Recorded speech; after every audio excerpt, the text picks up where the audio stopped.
John Lothrop Motley. A Memoir. By Oliver Wendell Holmes, S.R. Volume 3. 22. 1874, AET. 60. Life of John of Barneveld. Criticisms. Groen van Prinsterer. The full title of Mr. Motley's next and last work is The Life and Death of John of Barneveld, Advocate of Holland, with a view of the primary causes and movements of the 30 Years' War. In point of fact, this work is a history rather than a biography. It is an interlude, a pause between the acts which were to fill out the complete plan of the 80 Years' Tragedy, and of which the last act, the 30 Years' War, remains unwritten. The Life of Barneveld was received as a fitting and worthy continuation of the series of intellectual labor in which he was engaged. I will quote but two general expressions of approval from the two best-known British critical reviews. In connection with his previous works, it forms, says, The London Quarterly, a fine and continuous story, of which the writer and the nation celebrated by him have equal reason to be proud, a narrative which will remain a prominent ornament of American genius, while it has permanently enriched English literature on this as well as on the other side of the Atlantic. The Edinburgh Review speaks no less warmly. We can hardly give too much appreciation to that subtle alchemy of the brain which has enabled him to produce out of dull, crabbed, and often illegible state papers, the vivid, graphic, and sparkling narrative which he has given to the world. In a literary point of view, M. Groen van Prinsterer, whose elaborate work has been already referred to, speaks of it as perhaps the most classical of Motley's productions, but it is upon this work that the force of his own and other Dutch criticisms has been chiefly expended. The key to this biographical history or historical biography may be found in a few sentences from its opening chapter. There have been few men at any period whose lives have been more closely identical than his, Barneveld's, with a national history. There have been few great men in any history whose names have become less familiar to the world, and lived less in the mouths of posterity. Yet there can be no doubt that if William the Silent was the founder of the independence of the United Provinces, Barneveld was the founder of the Commonwealth itself. Had that country of which he was so long the first citizen maintained until our own day the same proportional position among the empires of Christendom as it held in the 17th century, the name of John of Barneveld would have perhaps been as familiar to all men as it is at this moment to nearly every inhabitant of the Netherlands. Even now political passion is almost as ready to flame forth, either in ardent affection or enthusiastic hatred, as if 2 centuries and a half had not elapsed since his death. His name is so typical of a party, a polity, and a faith, so indelibly associated with a great historical cataclysm, as to render it difficult even for the grave, the conscientious, the learned, the patriotic, of his own compatriots to speak of him with absolute impartiality. A foreigner who loves and admires all that is great and noble in the history of that famous republic, and can have no hereditary bias as to its ecclesiastical or political theories, may at least attempt the task with comparative coldness, although conscious of inability to do thorough justice to a most complex subject. With all Mr. Motley's efforts to be impartial, to which even his sternest critics bear witness, he could not help becoming a partisan of the cause which for him was that of religious liberty and progress, as against the accepted formula of an old ecclesiastical organization. For the quarrel which came near being a civil war, which convulsed the state, and cost Barneveld his head, had its origin in a difference on certain points, and more especially on a single point, of religious doctrine. As a great river may be traced back until its fountainhead is found in a thread of water streaming from a cleft in the rocks, so a great national movement may sometimes be followed until its starting point is found in the cell of a monk or the studies of a pair of wrangling professors. The religious quarrel of the Dutchmen in the 17th century reminds us in some points of the strife between two parties in our own New England, sometimes arraying the Church on one side against the parish, or the general body of worshippers on the other. The portraits of Gomarus, the great Orthodox champion, and Arminius, the head and front of the liberal theology of his day, as given in the little old quarto of Mercius, recall two ministerial types of countenance familiar to those who remember the earlier years of our century. Under the name of Remonstrance and Contra-Remonstrance, Arminians and old-fashioned Calvinists, as we should say, the adherents of the two Leiden professors disputed the right to the possession of the churches, and the claim to be considered as representing the national religion. Of the 7 united provinces, 2, Holland and Utrecht, were prevailingly Arminian, and the other 5 Calvinistic. Barneveld, who, under the title of advocate, represented the province of Holland, the most important of them all, claimed for each province a right to determine its own state religion. Maurice the stadtholder, son of William the Silent, the military chief of the Republic, claimed the right for the States General. Cuius regio aegis religio was then the accepted public doctrine of Protestant nations.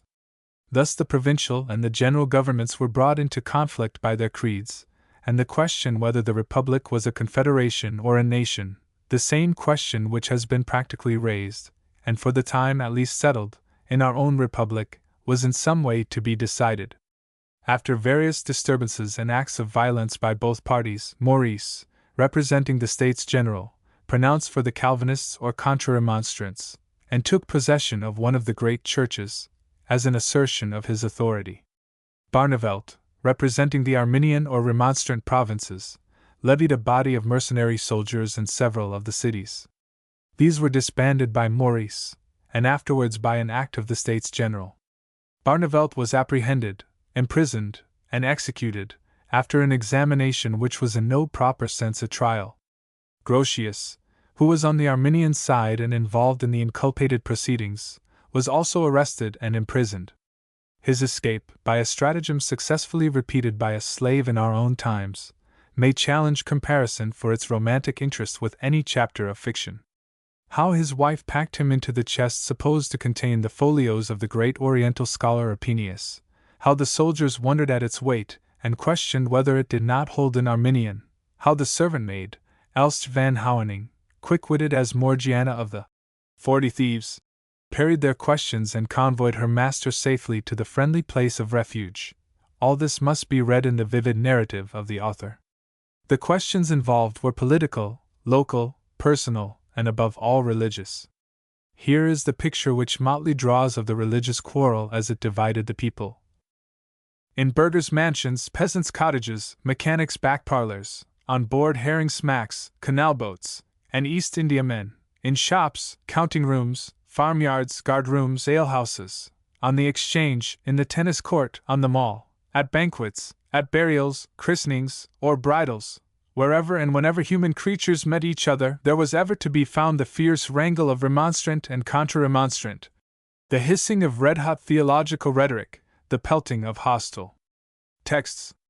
The blacksmith's iron cooled on the anvil, the tinker dropped a kettle half-mended, the broker left a bargain unclinched, the Scheveningen fisherman in his wooden shoes forgot the cracks in his pinky, while each paused to hold high converse with friend or foe on fate, free will, or absolute foreknowledge, losing himself in wandering mazes whence there was no issue.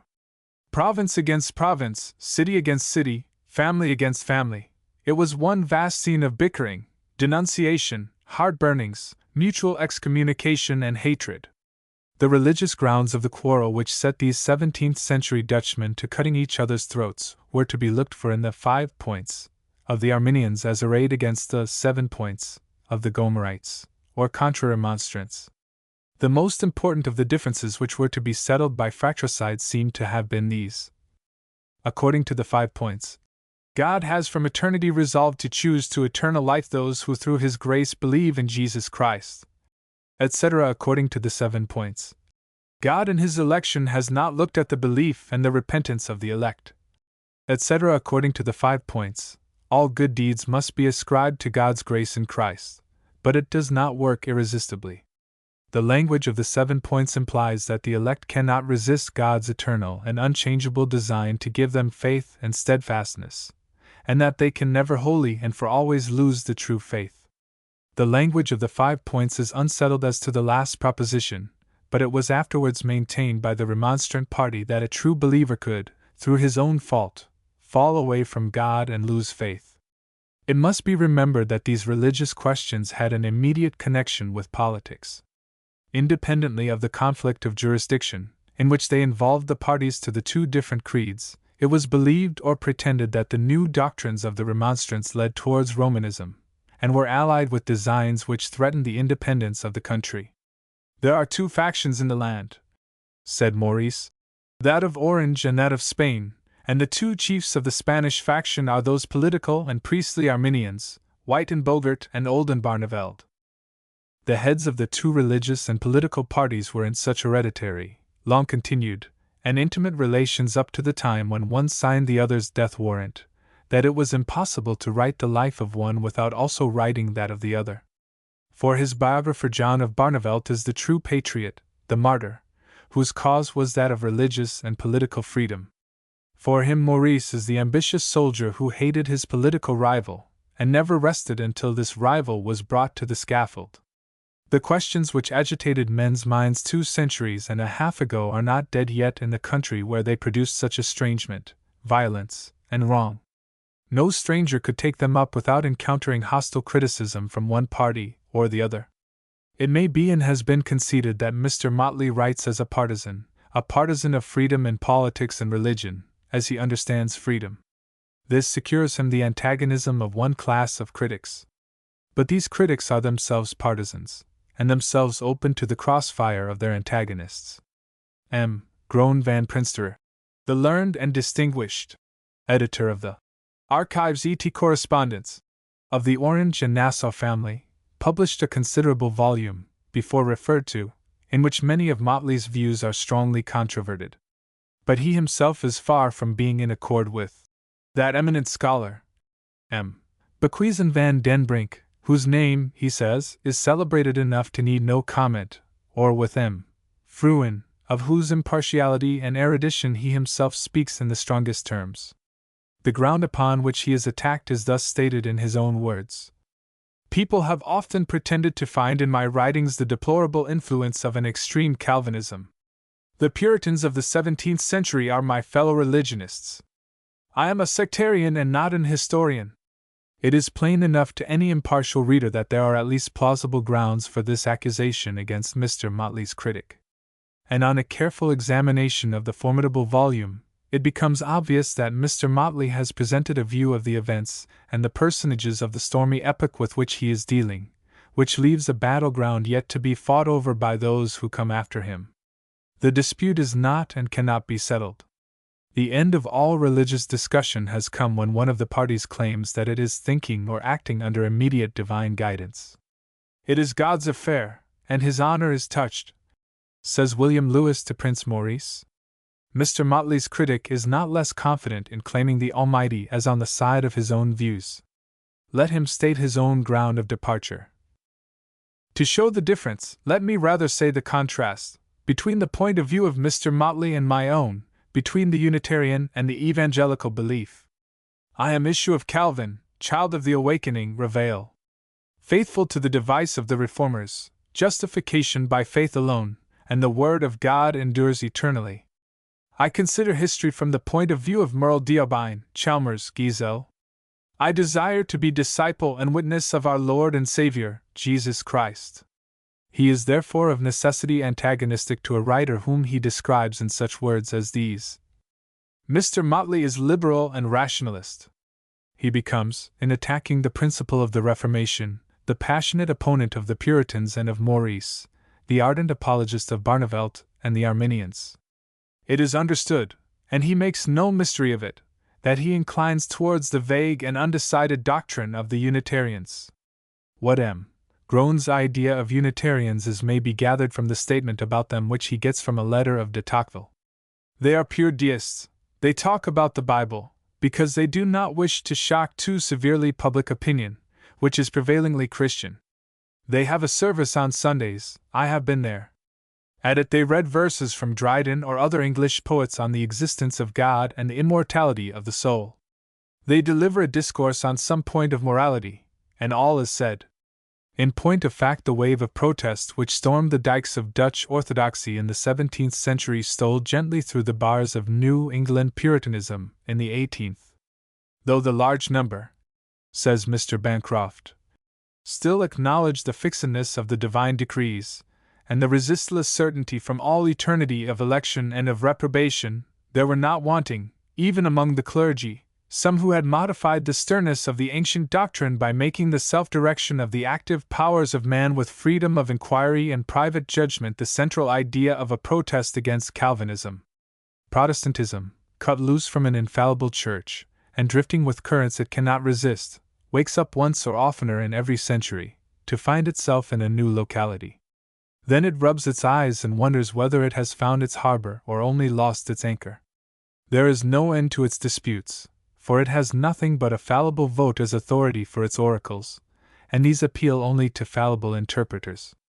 It is as hard to contend in argument against the oligarchy of heaven, as Motley calls the Calvinistic party, as it was formerly to strive with them in arms.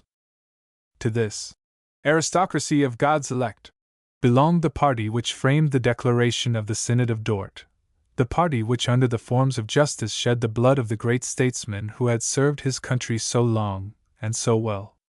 To this chosen body belonged the late venerable and truly excellent as well as learned M. Groen van Prinsterer, and he exercised the usual right of examining in the light of his privileged position the views of a liberal and rationalist writer who goes to meeting on Sunday to hear verses from Dryden. This does not diminish his claim for a fair reading of the intimate correspondence, which he considers Mr. Motley has not duly taken into account, and of the other letters to be found printed in his somewhat disjointed and fragmentary volume. This intimate correspondence shows Maurice the stadtholder indifferent and lax in internal administration and as being constantly advised and urged by his relative Count William of Nassau. This need of constant urging extends to religious as well as other matters, and is inconsistent with M. Groen van Prinsterer's assertion that the question was for Maurice above all religious, and for Barneveld above all political. Whether its negative evidence can be considered as neutralizing that which is adduced by Mr. Motley to show the stadtholder's hatred of the advocate may be left to the reader who has just risen from the account of the mock trial and the swift execution of the great and venerable statesman. The formal entry on the record upon the day of his judicial murder is singularly solemn and impressive. Monday, May 13, 1619. Today was executed with the sword here in The Hague, on a scaffold thereto erected in the Binnenhof before the steps of the Great Hall, Mr. John of Barneveld, in his life knight, Lord of Berkel, Rodenries, etc., Advocate of Holland and West Friesland, for reasons expressed in the sentence and otherwise, with confiscation of his property, after he had served the state 33 years 2 months and 5 days. Since March 8, 1586, a man of great activity, business, memory, and wisdom, extraordinary in every respect. He that stands, let him see that he does not fall. Maurice gave an account of the execution of Barneveld to Count William Lewis on the same day in a note, painfully brief and dry. Most authors write their own biography consciously or unconsciously. We have seen Mr. Motley portraying much of himself, his course of life and his future, as he would have had it, in his first story. In this, his last work, it is impossible not to read much of his own external and internal personal history told under other names and with different accessories. The parallelism often accidentally or intentionally passes into divergence. He would not have had it too close if he could, but there are various passages in which it is plain enough that he is telling his own story. Mr. Motley was a diplomatist, and he writes of other diplomatists, and one in particular, with most significant detail. It need not be supposed that he intends the arch-intriguer, Aerssens, to stand for himself, or that he would have endured being thought to identify himself with the man of whose almost devilish acts he speaks so freely.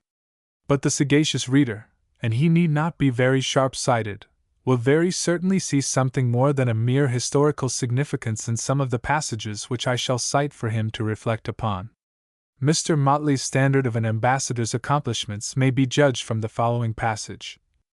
That those ministers, those of the Republic, were second to the representatives of no other European state in capacity and accomplishment was a fact well known to all who had dealings with them, for the states required in their diplomatic representatives knowledge of history and international law, modern languages, and the classics, as well as familiarity with political customs and social courtesies. The breeding of gentlemen, in short, and the accomplishments of scholars.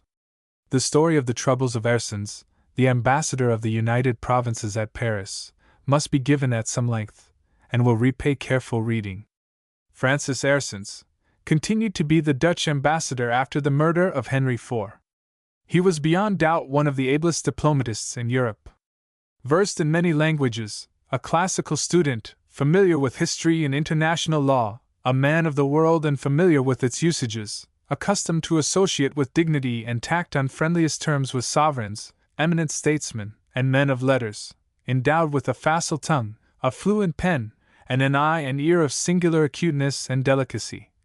Distinguished for unflagging industry and singular aptitude for secret and intricate affairs, he had by the exercise of these various qualities during a period of nearly 20 years at the court of Henry the Great been able to render inestimable services to the republic which he represented.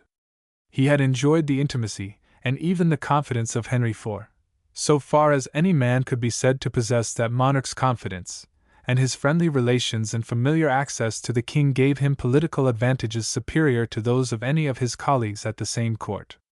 Acting entirely and faithfully according to the instructions of the Advocate of Holland, he always gratefully and copiously acknowledged the privilege of being guided and sustained in the difficult paths he had to traverse by so powerful and active an intellect. I have seldom alluded in terms to the instructions and dispatches of the chief, but every position, negotiation, and opinion of the envoy, and the reader has seen many of them, is pervaded by their spirit. It had become a question whether he was to remain at his post or return. It was doubtful whether he wished to be relieved of his embassy or not. The States of Holland voted to leave it to his candid opinion if in his free conscience he thinks he can serve the public any longer. If yes, he may keep his office 1 year more. If no, he may take leave and come home. Surely the States, under the guidance of the Advocate, had thus acted with consummate courtesy towards a diplomatist whose position, from no apparent fault of his own, but by the force of circumstances, and rather to his credit than otherwise, was gravely compromised.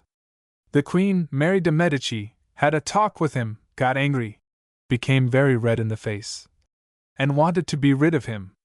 Nor was the envoy at first desirous of remaining. Nevertheless, he yielded reluctantly to Barneveldt's request that he should, for the time at least, remain at his post.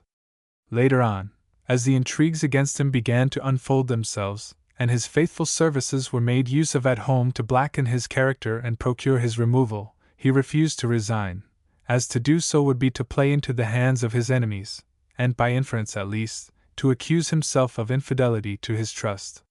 It is no wonder that the ambassador was galled to the quick by the outrage which those concerned in the government were seeking to put upon him. How could an honest man fail to be overwhelmed with rage and anguish at being dishonored before the world by his masters for scrupulously doing his duty, and for maintaining the rights and dignity of his own country? He knew that the charges were but pretexts, that the motives of his enemies were as base as the intrigues themselves, but he also knew that the world usually sides with the government against the individual, and that a man's reputation is rarely strong enough to maintain itself unsullied in a foreign land when his own government stretches forth its hand, not to shield, but to stab him. I know, he said, that this plot has been woven partly here in Holland and partly here by good correspondents in order to drive me from my post. But as I have discovered this accurately, I have resolved to offer to my masters the continuance of my very humble service for such time and under such conditions as they may think good to prescribe. I prefer forcing my natural and private inclinations to giving an opportunity for the ministers of this kingdom to discredit us, and to my enemies to succeed in injuring me, and by fraud and malice to force me from my post. I am truly sorry, being ready to retire, wishing to have an honorable testimony in recompense of my labors, that one is in such hurry to take advantage of my fall. What envoy will ever dare to speak with vigor if he is not sustained by the government at home? My enemies have misrepresented my actions, and my language as passionate, exaggerated, mischievous, but I have no passion except for the service of my superiors. Barneveldt, from well-considered motives of public policy, was favoring his honorable recall. But he allowed a decorous interval of more than 3 years to elapse in which to terminate his affairs, and to take a deliberate departure from that French embassy to which the Advocate had originally promoted him, and in which there had been so many years of mutual benefit and confidence between the two statesmen. He used no underhand means. He did not abuse the power of the States General which he wielded to cast him suddenly and brutally from the distinguished post which he occupied, and so to attempt to dishonor him before the world. Nothing could be more respectful and conciliatory than the attitude of the government from first to last towards this distinguished functionary. The Republic respected itself too much to deal with honorable agents whose services it felt obliged to dispense with as with vulgar malefactors who had been detected in crime. This work aims at being a political study. I would attempt to exemplify the influence of individual humors and passions, some of them among the highest, and others certainly the basest that agitate humanity, upon the march of great events, upon general historical results at certain epochs, and upon the destiny of eminent personages. Here are two suggestive portraits. The advocate, while acting only in the name of a slender confederacy, was in truth, so long as he held his place, the prime minister of European Protestantism. There was none other to rival him, few to comprehend him, fewer still to sustain him. As Prince Maurice was at that time the great soldier of Protestantism, without clearly scanning the grandeur of the field in which he was a chief actor, or foreseeing the vastness of its future, so the advocate was its statesman and its prophet. Could the two have worked together as harmoniously as they had done at an earlier day, it would have been a blessing for the common weal of Europe. But, alas! The evil genius of jealousy, which so often forbids cordial relations between soldier and statesman, already stood shrouded in the distance, darkly menacing the strenuous patriot, who was wearing his life out in exertions for what he deemed the true cause of progress and humanity. All history shows that the brilliant soldier of a republic is apt to have the advantage, in a struggle for popular affection and popular applause, over the statesman, however consummate. The great battles and sieges of the prince had been on a world's theater, had enchained the attention of Christendom, and on their issue had frequently depended, or seemed to depend, the very existence of the nation. The labors of the statesman, on the contrary, had been comparatively secret. His noble orations and arguments had been spoken with closed doors to assemblies of colleagues, rather envoys than senators. While his vast labors in directing both the internal administration and especially the foreign affairs of the Commonwealth had been by their very nature as secret as they were perpetual and enormous. The reader of the Life of Barneveld must judge for himself whether in these and similar passages the historian was thinking solely of Maurice, the great military leader, of Barneveld, the great statesman, and of Aerssens, the recalled ambassador. He will certainly find that there were burning questions for ministers to handle then as now, and recognize in that visible atmosphere of power the poison of which it is so difficult to resist. A respiratory medium as well known to the 19th as to the 17th century. 23. 1874 to 1877, AD. 60 to 63. Death of Mrs. Motley. Last visit to America. Illness and death. Lady Harcourt's communication. On the last day of 1874, the beloved wife, whose health had for some years been failing, was taken from him by death. She had been the pride of his happier years, the stay and solace of those which had so tried his sensitive spirit. The blow found him already weakened by mental suffering and bodily infirmity, and he never recovered from it. Mr. Motley's last visit to America was in the summer and autumn of 1875. During several weeks which he passed at Nahant, a seaside resort near Boston, I saw him almost daily. He walked feebly and with some little difficulty, and complained of a feeling of great weight in the right arm, which made writing laborious. His handwriting had not betrayed any very obvious change, so far as I had noticed in his letters. His features and speech were without any paralytic character. His mind was clear except when, as on one or two occasions, he complained of some confused feeling, and walked a few minutes in the open air to compose himself. His thoughts were always tending to revert to the almost worshipped companion from whom death had parted him a few months before. Yet he could often be led away to other topics, and in talking of them could be betrayed into momentary cheerfulness of manner.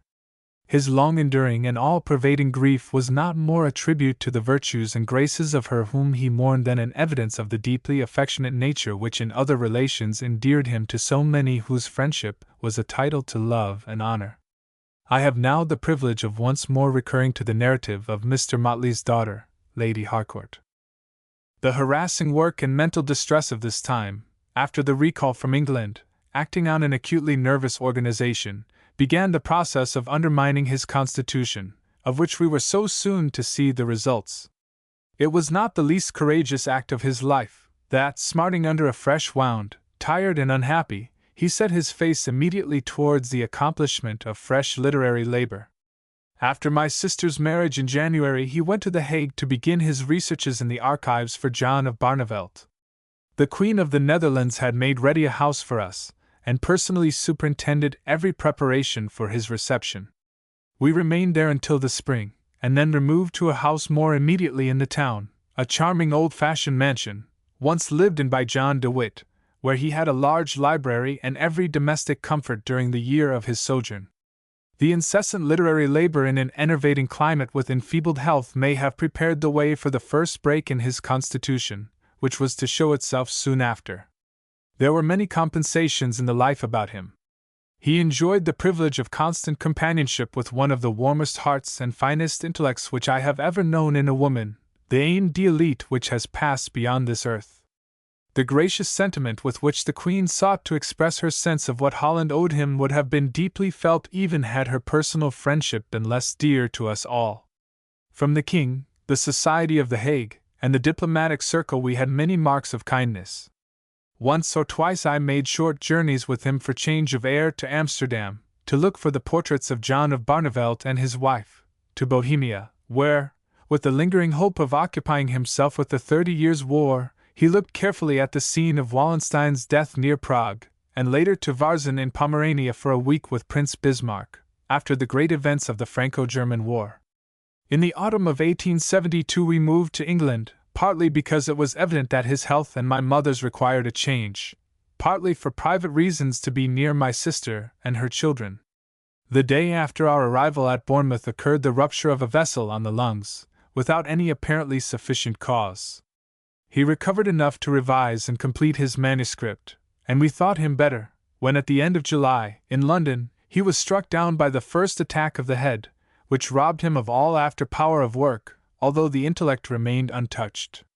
Sir William Gull sent him to Caen for the winter, where he was seized with a violent internal inflammation, in which I suppose there was again the indication of the lesion of blood vessels.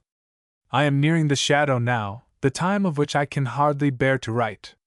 You know the terrible sorrow which crushed him on the last day of 1874, the grief which broke his heart and from which he never rallied. From that day it seems to me that his life may be summed up in the two words, patient waiting. Never for 1 hour did her spirit leave him, and he strove to follow its leading for the short and evil days left and the hope of the life beyond. I think I have never watched quietly and reverently the traces of one personal character remaining so strongly impressed on another nature. With herself, depreciation and unselfishness, she would have been the last to believe how much of him was in her very existence. Nor could we have realized it until the parting came. Henceforward, with the mind still there, but with the machinery necessary to set it in motion disturbed and shattered, he could but try to create small occupations with which to fill the hours of a life which was only valued for his children's sake. Kind and loving friends in England and America soothed the passage, and our gratitude for so many gracious acts is deep and true. His love for children, always a strong feeling, was gratified by the constant presence of my sister's babies, the eldest, a little girl who bore my mother's name, and had been her idol, being the companion of many hours and his best comforter. At the end the blow came swiftly and suddenly, as he would have wished it. It was a terrible shock to us who had vainly hoped to keep him a few years longer, but at least he was spared what he had dreaded with a great dread, a gradual failure of mental or bodily power.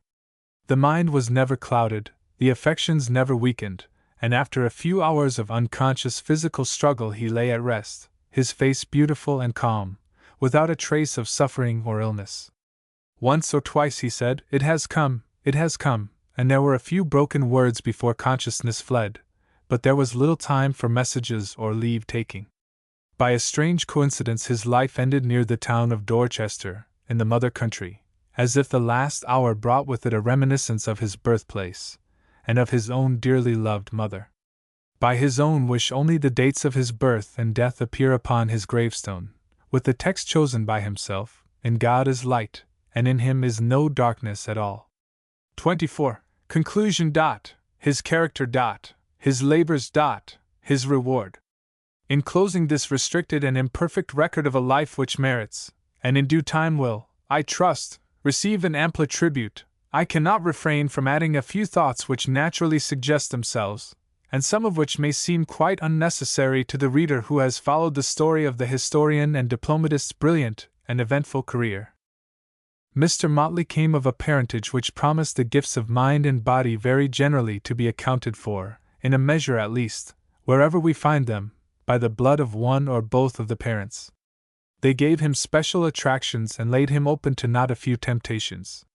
Too many young men born to shine in social life, to sparkle, it may be, in conversation, perhaps in the lighter walks of literature, become agreeable idlers, self-indulgent, frivolous, incapable of large designs or sustained effort, lose every aspiration and forget every ideal.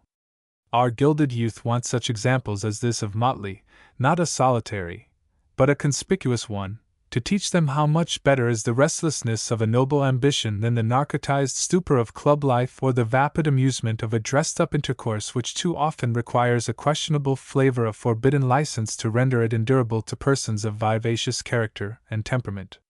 It would seem difficult for a man so flattered from his earliest days to be modest in his self-estimate, but Motley was never satisfied with himself. He was impulsive, and was occasionally, I have heard it said, overexcited, when his prejudices were roughly handled. In all that related to the questions involved in our Civil War, he was, no doubt, very sensitive. He had heard so much that exasperated him in the foreign society which he had expected to be in full sympathy with the cause of liberty, as against slavery, that he might be excused if he showed impatience when he met with similar sentiments among his own countrymen. He felt that he had been cruelly treated by his own government, and no one who conceives himself to have been wronged and insulted must be expected to reason in naked syllogisms on the propriety of the liberties which have been taken with his name and standing. But with all his quickness of feeling, his manners were easy and courteous, simply because his nature was warm and kindly, and with all his natural fastidiousness there was nothing of the coxcomb about him. He must have had enemies, as all men of striking individuality are sure to have. His presence cast more uncouth patriots into the shade. His learning was a reproach to the ignorant, his fame was too bright a distinction, his high-bred air and refinement, which he could not help, would hardly commend him to the average citizen in an order of things in which mediocrity is at a premium, and the natural nobility of presence, which rarely comes without family antecedents to account for it, is not always agreeable to the many whose two ideals are the man on horseback and the man in his shirt sleeves. It may well be questioned whether Washington, with his grand manner, would be nearly as popular with what are called the masses, as Lincoln, with his homely ways and broad stories. The experiment of universal suffrage must render the waters of political and social life more or less turbid even if they remain innoxious. The Cloaca Maxima can hardly mingle its contents with the stream of the Aqua Claudia, without taking something from its crystal clearness. We need not go so far as one of our well-known politicians has recently gone in saying that no great man can reach the highest position in our government, but we can safely say that, apart from military fame, the loftiest and purest and finest personal qualities are not those which can be most depended upon at the ballot box. Strange stories are told of avowed opposition to Mr. Motley on the ground of the most trivial differences in point of taste in personal matters, so told that it is hard to disbelieve them, and they show that the caprices which we might have thought belonged exclusively to absolute rulers among their mistresses or their minions may be felt in the councils of a great people which calls itself self-governing. It is perfectly true that Mr. Motley did not illustrate the popular type of politician. He was too high-minded, too scholarly, too generously industrious, too polished, too much at home in the highest European circles, too much courted for his personal fascinations, too remote from the trading world of caucus managers. To degrade him, so far as official capital punishment could do it, was not merely to wrong one whom the nation should have delighted to honor as showing it to the world in the fairest flower of its young civilization, but it was an indignity to a representative of the highest scholarship of native growth, which every student in the land felt as a discouragement to all sound learning and noble ambition. If he was disappointed in his diplomatic career, he had enough, and more than enough, to console him in his brilliant literary triumphs. He had earned them all by the most faithful and patient labor. If he had not the frame of adamant of the Swedish hero, he had his soul of fire. No labors could tire him, no difficulties affright him. What most surprised those who knew him as a young man was, not his ambition, not his brilliancy, but his dogged, continuous capacity for work. We have seen with what astonishment the old Dutch scholar, Groen van Prinsterer, looked upon a man who had wrestled with authors like Bohr and Van Meteren, who had grappled with the mightiest folios and toiled undiscouraged among half-illegible manuscript records. Having spared no pains in collecting his materials, he told his story, as we all know, with flowing ease and stirring vitality. His views may have been more or less partial. Philip II may have deserved the pitying benevolence of poor Maximilian. Maurice may have wept as sincerely over the errors of Arminius as any one of the crocodile crew that believe in election. Barnevelt and Grotius may have been on the road to Rome.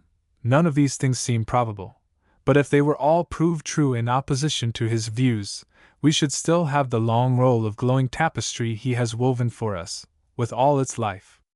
Like portraits, its almost moving pageants, its sieges where we can see the artillery flashing, its battlefields with their smoke and fire, pictures which cannot fade, and which will preserve his name interwoven with their own enduring colors.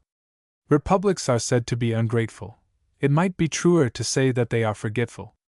They forgive those who have wronged them as easily as they forget those who have done them good service. But history never forgets and never forgives.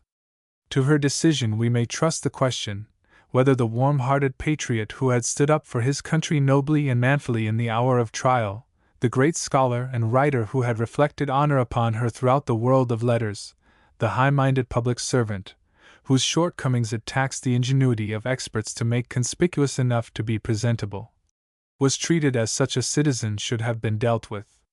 His record is safe in her hands, and his memory will be precious always in the hearts of all who enjoyed his friendship. A. The Saturday Club. This club, of which we were both members, and which is still flourishing, came into existence in a very quiet sort of way at about the same time as the Atlantic Monthly, and, although entirely unconnected with that magazine, included as members some of its chief contributors. Of those who might have been met at some of the monthly gatherings in its earlier days I may mention Emerson, Hawthorne, Longfellow, Lowell, Motley, Whipple, Whittier, Professors Agassiz and Pierce, John S. Dwight, Governor Andrew, Richard H. Dana, Jr., Charles Sumner. It offered a wide gamut of intelligences, and the meetings were noteworthy occasions. If there was not a certain amount of mutual admiration among some of those I have mentioned, it was a great pity, and implied a defect in the nature of men who were otherwise largely endowed. The vitality of this club has depended in a great measure on its utter poverty in statutes and bylaws, its entire absence of formality, and its blessed freedom from speech-making. That holy man, Richard Baxter, says in his preface to Alliance, "Alarm! I have done, when I have sought to remove a little scandal, which I foresaw, that I should myself write the preface to his life where himself and two of his friends make such a mention of my name, which I cannot own, which will seem a praising him for praising me. I confess it looketh ill-favoredly in me. But I had not the power of other men's writings, and durst not forbear that which was his due. I do not know that I have any occasion for a similar apology in printing the following lines read at a meeting of members of the Saturday Club and other friends who came together to bid farewell to Motley before his return to Europe in 1857. A parting health. Yes, we knew we must lose him, though friendship may claim to blend her green leaves with the laurels of fame, though fondly, at parting, we call him our own, 'tis the whisper of love when the bugle has blown. As the rider that rests with the spur on his heel, as the guardsman that sleeps in his corslet of steel, as the archer that stands with his shaft on the string, he stoops from his toil to the garland we bring. What pictures yet slumber unborn in his loom till their warriors shall breathe and their beauties shall bloom, while the tapestry lengthens the life-glowing dyes that caught from our sunsets the stain of their skies. In the alcoves of death, in the charnels of time, where flit the dark spectres of passion and crime, there are triumphs untold, there are martyrs unsung, there are heroes yet silent to speak with his tongue. Let us hear the proud story that time has bequeathed from lips that are warm with the freedom they breathed. Let him summon its tyrants, and tell us their doom, though he sweep the black pass like Van Tromp with his broom. The dream flashes by, for the west winds awake on pampas, on prairie, o'er mountain and lake, to bathe the swift bark, like a sea-girdled shrine with incense they stole from the rose and the pine. So fill a bright cup with the sunlight that gushed when the dead summer's jewels were trampled and crushed. The true knight of learning, the world holds him dear. Love bless him, joy crown him, God speed his career. B. Habits and methods of study. Mr. Motley's daughter, Lady Harcourt, has favored me with many interesting particulars which I could not have learned except from a member of his own family. Her description of his way of living and of working will be best given in her own words. He generally rose early, the hour varying somewhat at different parts of his life, according to his work and health. Sometimes, when much absorbed by literary labor, he would rise before 7, often lighting his own fire, and with a cup of tea or coffee writing until the family breakfast hour, after which his work was immediately resumed, and he usually sat over his writing table until late in the afternoon, when he would take a short walk. His dinner hour was late, and he rarely worked at night. During the early years of his literary studies he led a life of great retirement. Later, after the publication of the Dutch Republic and during the years of official place, he was much in society in England, Austria, and Holland.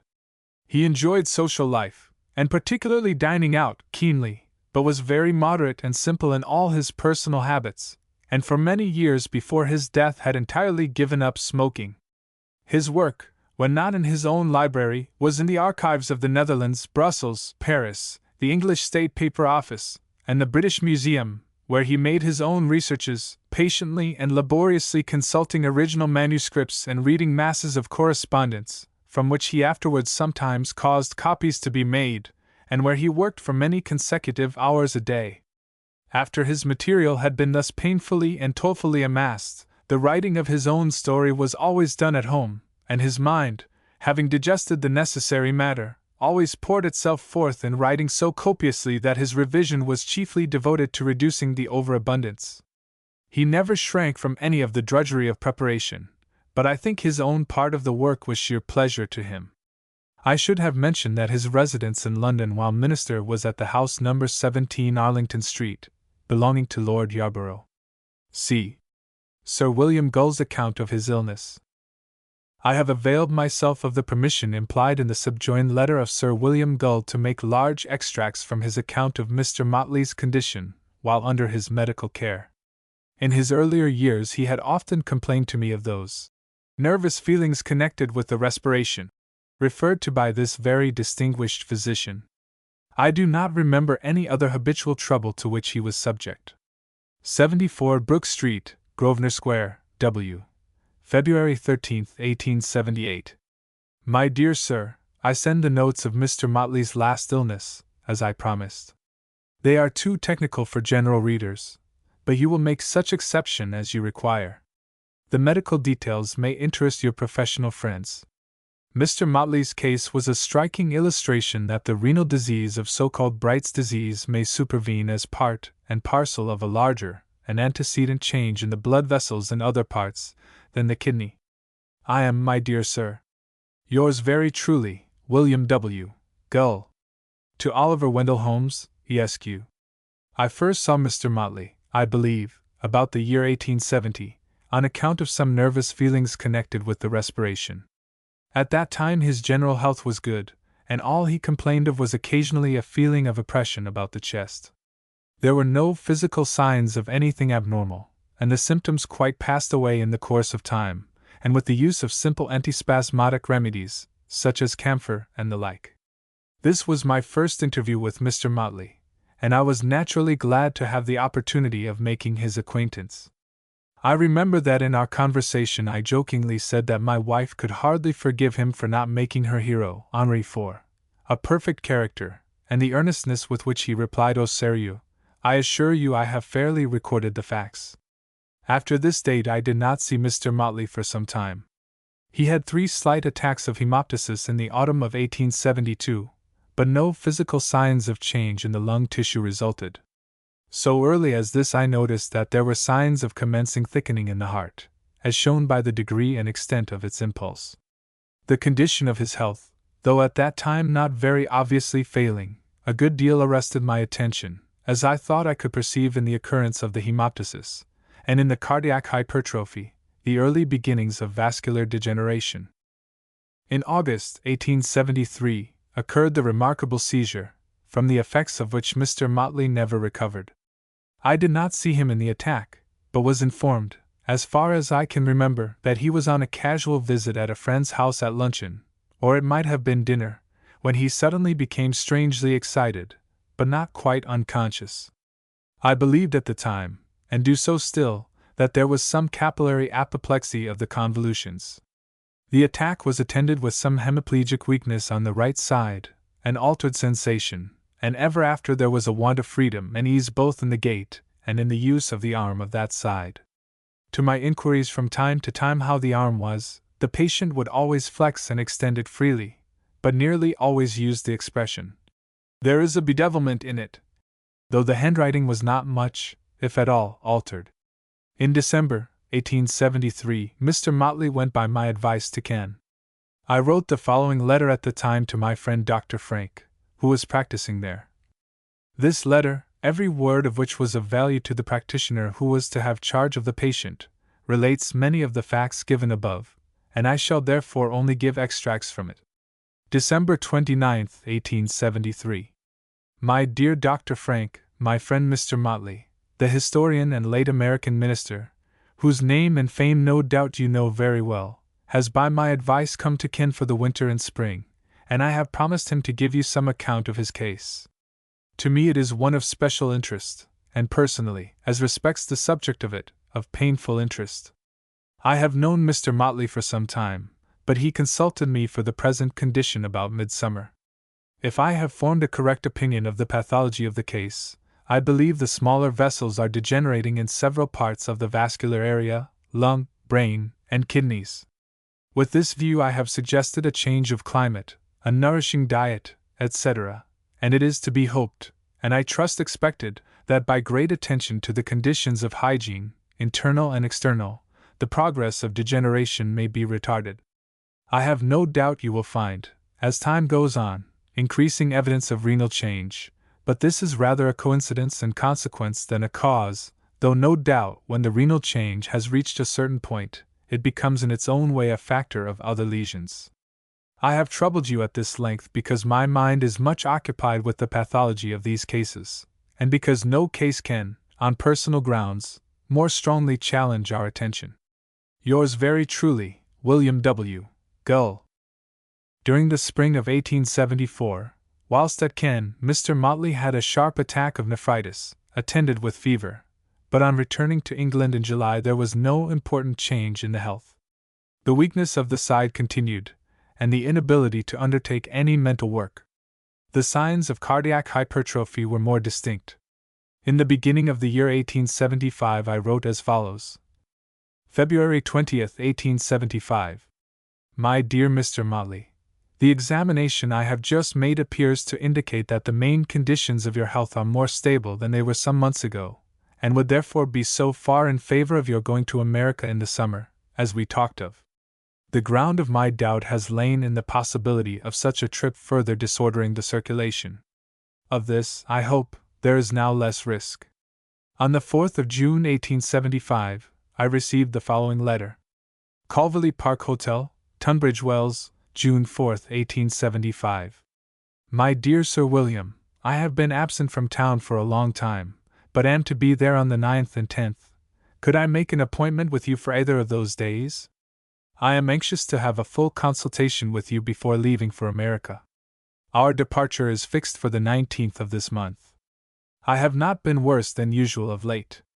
I think myself, on the contrary, rather stronger, and it is almost impossible for me not to make my visit to America this summer, unless you should absolutely prohibit it.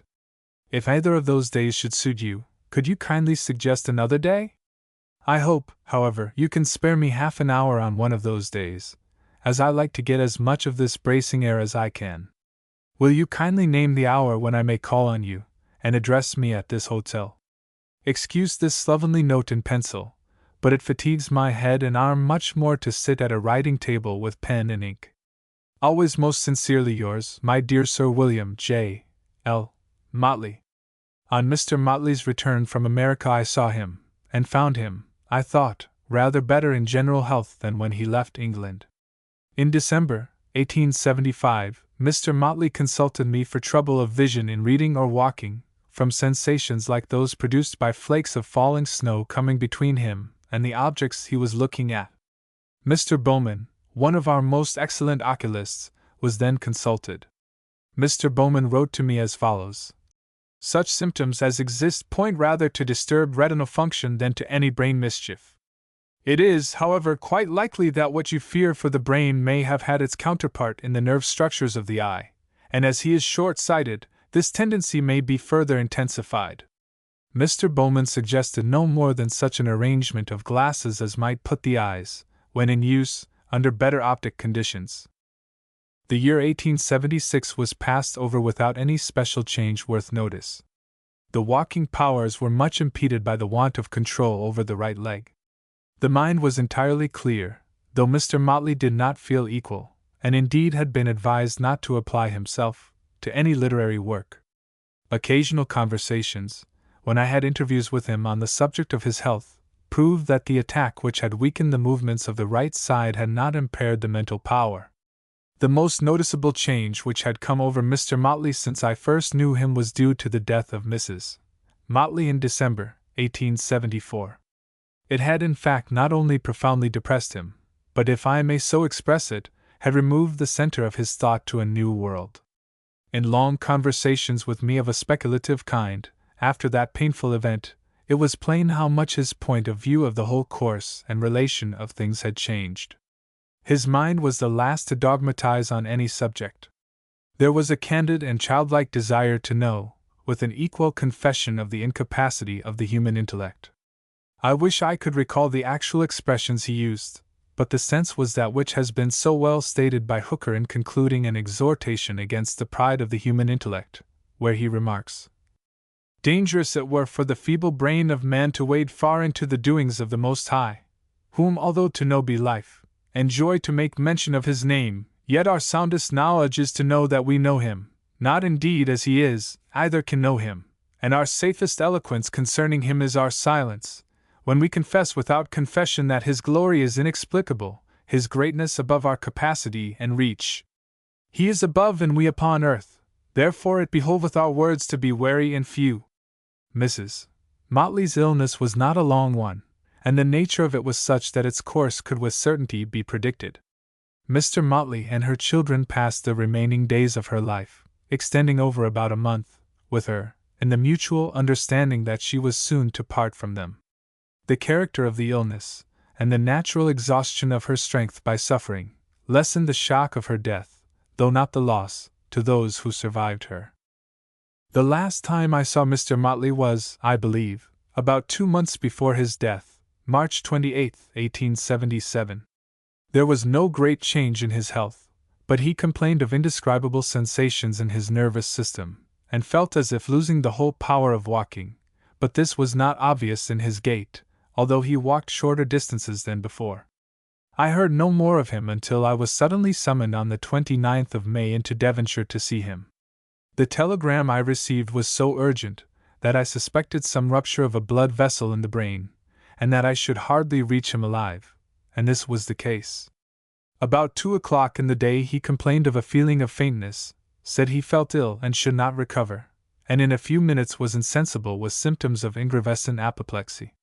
There was extensive hemorrhage into the brain, as shown by post-mortem examination, the cerebral vessels being atheromatous.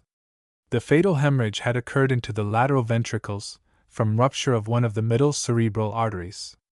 I am, my dear sir, yours very truly, William W. Gull. E. From the Proceedings of the Massachusetts Society. At a meeting of the Massachusetts Historical Society, held on Thursday, the 14th of June 1877, after the reading of the records of the preceding meeting, the President, the Hon. Robert C. Winthrop, spoke as follows. Our first thoughts today, gentlemen, are of those whom we may not again welcome to these halls. We shall be in no mood, certainly, for entering on other subjects this morning until we have given some expression to our deep sense of the loss, the double loss, which our society has sustained since our last monthly meeting. Edmund Quincy died May 17th. John Lothrop Motley died May 29th. After a most interesting and cordial tribute to his friend, Mr. Quincy, Mr. Winthrop continued, The death of our distinguished associate, Motley, can hardly have taken many of us by surprise. Sudden at the moment of its occurrence, we had long been more or less prepared for it by his failing health. It must, indeed, have been quite too evident to those who had seen him, during the last 2 or 3 years, that his life work was finished. I think he so regarded it himself. Hopes may have been occasionally revived in the hearts of his friends, and even in his own heart, that his long-cherished purpose of completing a history of the 30 Years' War, as the grand consummation of his historical labors, for which all his other volumes seemed to him to have been but the preludes and overtures, might still be accomplished. But such hopes, faint and flickering from his first attack, had well nigh died away. They were like Prescott's hopes of completing his Philip II, or like Macaulay's hopes of finishing his brilliant History of England. But great as may be the loss to literature of such a crowning work from Motley's pen, it was by no means necessary to the completeness of his own fame. His Rise of the Dutch Republic, his History of the United Netherlands, and his Life of John of Barneveld, had abundantly established his reputation, and given him a fixed place among the most eminent historians of our country and of our age. No American writer, certainly, has secured a wider recognition or a higher appreciation from the scholars of the Old World. The universities of England and the learned societies of Europe have bestowed upon him their largest honors. It happened to me to be in Paris when he was first chosen a corresponding member of the Institute, and when his claims were canvassed with the freedom and earnestness which peculiarly characterized such a candidacy in France. There was no mistaking the profound impression which his first work had made on the minds of such men as Guizot and Mignet. Within a year or two past, a still higher honor has been awarded him from the same source. The journals not long ago announced his election as one of the 6 foreign associates of the French Academy of Moral and Political Sciences, a distinction which Prescott would probably have attained had he lived a few years longer, until there was a vacancy, but which, as a matter of fact, I believe, Motley was the only American writer, except the late Edward Livingston, of Louisiana, who has actually enjoyed. Residing much abroad for the purpose of pursuing his historical researches, he had become the associate and friend of the most eminent literary men in almost all parts of the world, and the singular charms of his conversation and manners had made him a favorite guest in the most refined and exalted circles. Of his relations to political and public life, this is hardly the occasion or the moment for speaking in detail.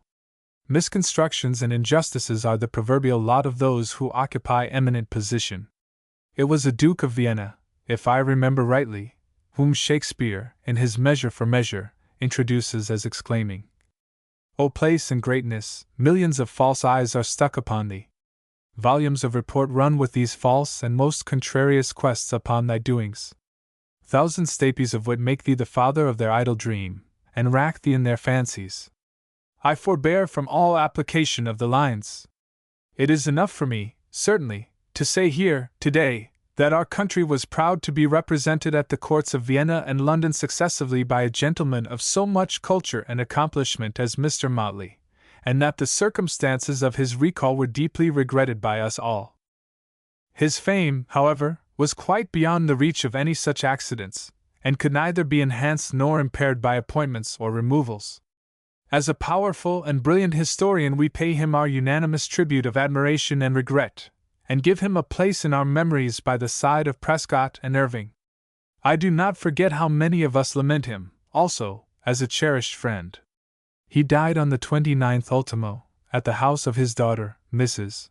Sheridan, in Dorsetshire, England, and an impressive tribute to his memory was paid, in Westminster Abbey, on the following Sunday, by our honorary member, Dean Stanley.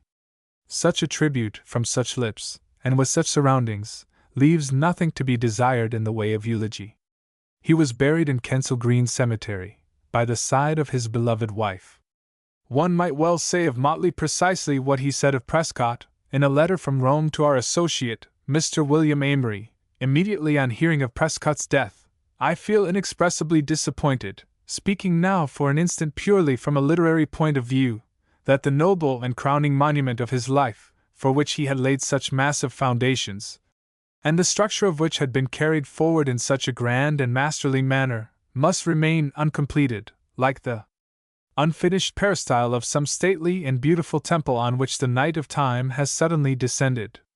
But still, the works which his great and untiring hand had already thoroughly finished will remain to attest his learning and genius, a precious and perpetual possession for his country.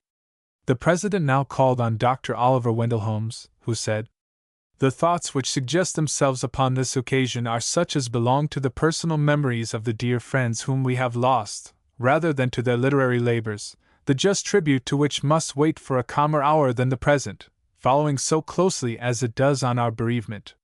His first literary venture of any note was the story called Morton's Hope, or The Memoirs of a Provincial. This first effort failed to satisfy the critics, the public, or himself. His personality pervaded the characters and times which he portrayed, so that there was a discord between the actor and his costume. Brilliant passages could not save it, and it was plain enough that he must ripen into something better before the world would give him the reception which surely awaited him if he should find his true destination. The early failures of a great writer are like the first sketches of a great artist, and well reward patient study. More than this, the first efforts of poets and storytellers are very commonly palimpsests. Beneath the rhymes or the fiction one can almost always spell out the characters which betray the writer's self. Take these passages from the story just referred to. Flattery is a sweet and intoxicating potion, whether we drink it from an earthen ewer or a golden chalice. Flattery from man to woman is expected, it is a part of the courtesy of society. But when the divinity descends from the altar to burn incense to the priest, what wonder if the idolater should feel himself transformed into a god? He had run the risk of being spoiled, but he had a safeguard in his aspirations. My ambitious anticipations, says Morton in the story, were as boundless as they were various and conflicting. There was not a path which leads to glory in which I was not destined to gather laurels. As a warrior, I would conquer and overrun the world. As a statesman, I would reorganize and govern it. As a historian, I would consign it all to immortality, and in my leisure moments, I would be a great poet and a man of the world. Who can doubt that in this passage of his story he is picturing his own visions, one of the fairest of which was destined to become reality? But there was another element in his character, which those who knew him best recognized as one with which he had to struggle hard, that is, a modesty which sometimes tended to collapse into self-distrust. This, too, betrays itself in the sentences which follow those just quoted. In short, says Morton, I was already enrolled in that large category of what are called young men of genius, men of whom unheard of things are expected, till after long preparation comes a portentous failure, and then they are forgotten. Alas! For the golden imaginations of our youth. They are all disappointments. They are bright and beautiful, but they fade. The President appointed Professor Lowell to write the memoir of Mr. Quincy, and Dr. Holmes that of Mr. Motley, for the Society's proceedings. Professor William Everett then spoke as follows. There is one incident, sir, in Mr. Motley's career that has not been mentioned today, which is, perhaps, most vividly remembered by those of us who were in Europe at the outbreak of our Civil War in 1861. At that time, the ignorance of Englishmen, friendly or otherwise, about America, was infinite. They knew very little of us, and that little wrong. Americans were overwhelmed with questions, taunts, threats, misrepresentations, the outgrowth of ignorance, and ignoring worse than ignorance, from every class of Englishmen. Never was an authoritative exposition of our hopes and policy worse needed, and there was no one to do it. The outgoing diplomatic agents represented a bygone order of things. The representatives of Mr. Lincoln's administration had not come. At that time of anxiety, Mr. Motley, living in England as a private person, came forward with 2 letters in the Times, which set forth the cause of the United States once and for all. No unofficial, and few official, men could have spoken with such authority, and been so certain of obtaining a hearing from Englishmen. Thereafter, amid all the clouds of falsehood and ridicule which we had to encounter, there was one lighthouse fixed on a rock to which we could go for foothold, from which we could not be driven, and against which all assaults were impotent. There can be no question that the effect produced by these letters helped, if help had been needed, to point out Mr. Motley as a candidate for high diplomatic place who could not be overlooked.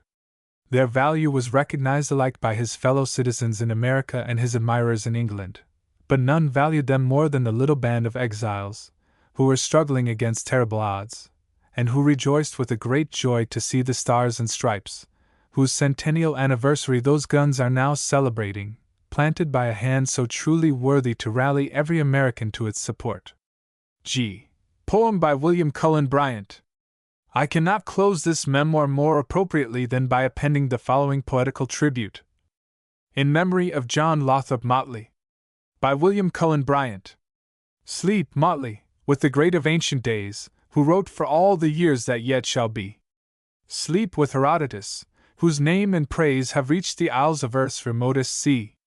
Sleep, while, defiant of the slow delays of time, thy glorious writings speak for thee, and in the answering heart of millions raise the generous zeal for right and liberty. And should the days o'ertake us, when, at last, the silence that, ere yet a human pen had traced the slenderest record of the past, hushed the primeval languages of men, upon our English tongue its spell shall cast, thy memory shall perish only then. E-Text Editor's Bookmarks. An order of things in which mediocrity is at a premium better is the restlessness of a noble ambition. Blessed freedom from speech-making flattery is a sweet and intoxicating potion. Forget those who have done them good service. His dogged, continuous capacity for work, his learning was a reproach to the ignorant. History never forgets and never forgives. Mediocrity is at a premium. No great man can reach the highest position in our government overexcited, when his prejudices were roughly handled. Plain enough that he is telling his own story. Republics are said to be ungrateful. They knew very little of us, and that little wrong visible atmosphere of power, the poison of which wonders whether it has found its harbor or only lost its anchor. The end. The Project Gutenberg e-text of the memoir of John Lothrop Motley, v3. This file should be named o13v10.txt or o13v10.zip. Corrected editions of our e-texts get a new number. O13v11.txt versions based on separate sources get new letter, O13v10a.txt. This e-text was produced by David Widger at ccomet.net. More information about this book is at the top of this file. We are now trying to release all our e-texts 1 year in advance of the official release dates, leaving time for better editing. Please be encouraged to tell us about any error or corrections, even years after the official publication date. Please note neither this listing nor its contents are final till midnight of the last day of the month of any such announcement. The official release date of all Project Gutenberg e-texts is at midnight Central Time of the last day of the stated month. A preliminary version may often be posted for suggestion, comment, and editing by those who wish to do so. Most people start at our websites at https://gutenberg.org or http://promo.net/pg. These websites include award-winning information about Project Gutenberg, including how to donate, how to help produce our new e-texts, and how to subscribe to our email newsletter, free. Those of you who want to download any e-text before announcement can get to them as follows, and just download by date. This is also a good way to get them instantly upon announcement, as the indexes our catalogers produce obviously take a while after an announcement goes out in the Project Gutenberg newsletter. http://www.ibiblio.org/gutenberg/etext03 or ftp://ftp.ibiblio.org/pubs/docs/books/gutenberg/etext03 or /etext02, 01, 00, 99, 98, 97, 96, 95, 94, 93, 92, 92, 91, or 90. Just search by the first 5 letters of the file name you want, as it appears in our newsletters. Information about Project Gutenberg, 1 page. We produce about $2 million for each hour we work. The time it takes us, a rather conservative estimate, is 50 hours to get any ebook selected, entered, proofread, edited, copyright searched and analyzed, the copyright letters written, etc. Our projected audience is 100 million readers. If the value per text is nominally estimated at $1, then we produce $2 million per hour in 2002, as we release over 100 new text files per month. 1,240 more ebooks in 2001 for a total of 4,000 plus. We are already on our way to trying for 2,000 more ebooks in 2002. If they reach just 1 to 2% of the world's population, then the total will reach over 500 billion ebooks given away by year's end. The goal of Project Gutenberg is to give away 1 trillion ebooks. This is 10,000 titles each to 100 million readers, which is only about 4% of the present number of computer users. Here is the briefest record of our progress, * means estimated. Ebooks year month. 1 July 10, 1971 1991 January 100 1994 January 1000 1997 August 1500 1998 October 2000 1999 December 2500 2000 December 3000 2001 November 4000 2001 October/November 6000 2002 December * 9000 2003 November * 100 00 2004 January *. The Project Gutenberg Literary Archive Foundation has been created to secure a future for Project Gutenberg into the next millennium. We need your donations more than ever. As of February 2002, contributions are being solicited from people and organizations in Alabama, Alaska, Arkansas, Connecticut, Delaware, District of Columbia, Florida, Georgia, Hawaii, Illinois, Indiana, Iowa, Kansas, Kentucky, Louisiana, Maine, Massachusetts, Michigan, Mississippi, Missouri, Montana, Nebraska, Nevada, New Hampshire, New Jersey, New Mexico, New York, North Carolina, Ohio, Oklahoma, Oregon, Pennsylvania, Rhode Island, South Carolina, South Dakota, Tennessee, Texas, Utah, Vermont, Virginia, Washington, West Virginia, Wisconsin, and Wyoming. We have filed in all 50 states now, but these are the only ones that have responded. As the requirements for other states are met, additions to this list will be made and fundraising will begin in the additional states. Please feel free to ask to check the status of your state. In answer to various questions we have received on this, we are constantly working on finishing the paperwork to legally request donations in all 50 states.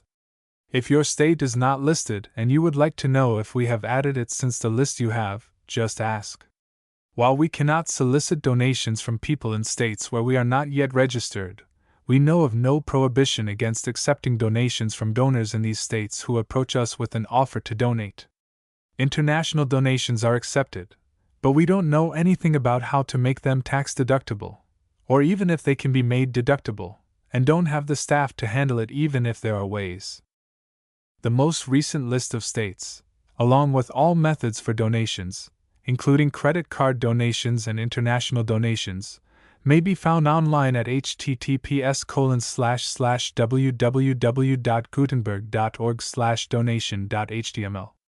Donations by check or money order may be sent to Project Gutenberg Literary Archive Foundation, PMB 1131739, University Avenue, Oxford, MS 38655 4109.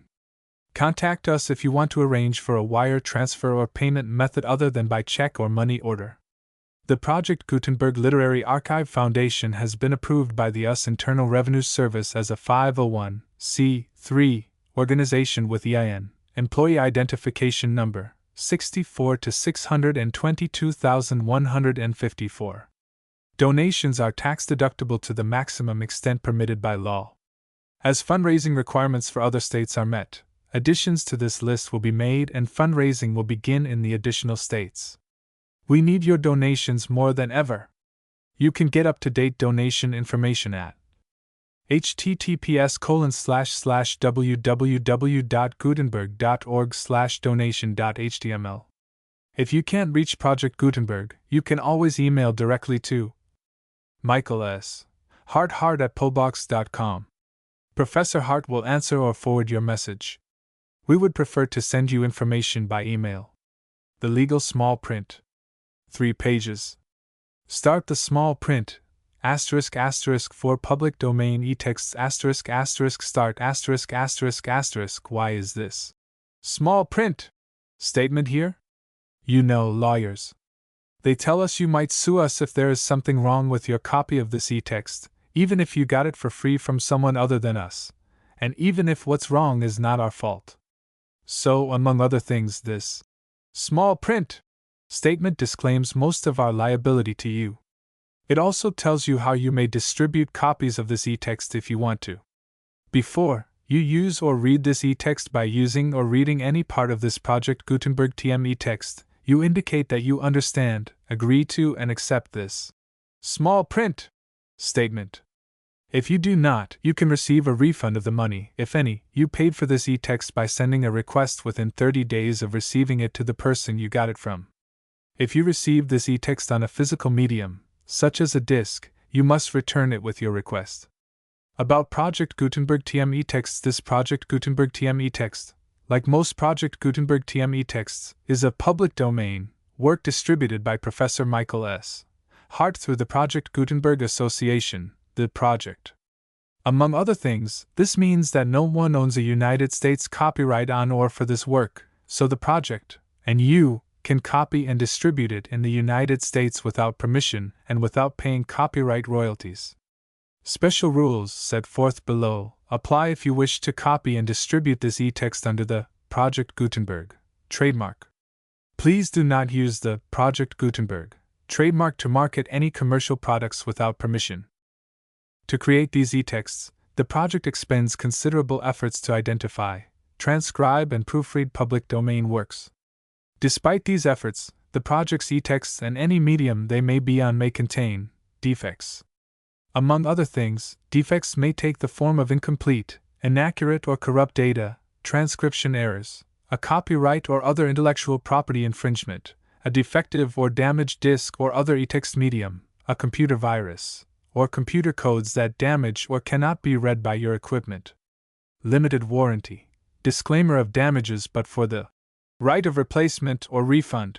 Described below. 1. Michael Hart and the Foundation, and any other party you may receive this e-text from as a Project Gutenberg TM e-text, disclaims all liability to you for damages, costs, and expenses, including legal fees. And 2. You have no remedies for negligence or under strict liability, or for breach of warranty or contract, including but not limited to indirect, consequential, punitive, or incidental damages, even if you give notice of the possibility of such damages. If you discover a defect in this e-text within 90 days of receiving it, you can receive a refund of the money, if any, you paid for it by sending an explanatory note within that time to the person you received it from. If you received it on a physical medium, you must return it with your note, and such person may choose to alternatively give you a replacement copy. If you received it electronically, such person may choose to alternatively give you a second opportunity to receive it electronically. This e-text is otherwise provided to you, as is. No other warranties of any kind, express or implied, are made to you as to the e-text or any medium it may be on, including but not limited to warranties of merchantability or fitness for a particular purpose. Some states do not allow disclaimers of implied warranties or the exclusion or limitation of consequential damages, so the above disclaimers and exclusions may not apply to you, and you may have other legal rights. Indemnity: you will indemnify and hold Michael Hart, the Foundation, and its trustees and agents, and any volunteers associated with the production and distribution of Project Gutenberg TM texts harmless from all liability, cost, and expense, including legal fees, that arise directly or indirectly from any of the following that you do or cause: 1. Distribution of this e-text, 2. Alteration, modification, or addition to the e-text, or 3. Any defect. Distribution under Project Gutenberg TM. You may distribute copies of this e-text electronically, or by disc, book, or any other medium if you either delete this small print and all other references to Project Gutenberg, or 1. Only give exact copies of it. Among other things, this requires that you do not remove, alter, or modify the e-text or this small print statement.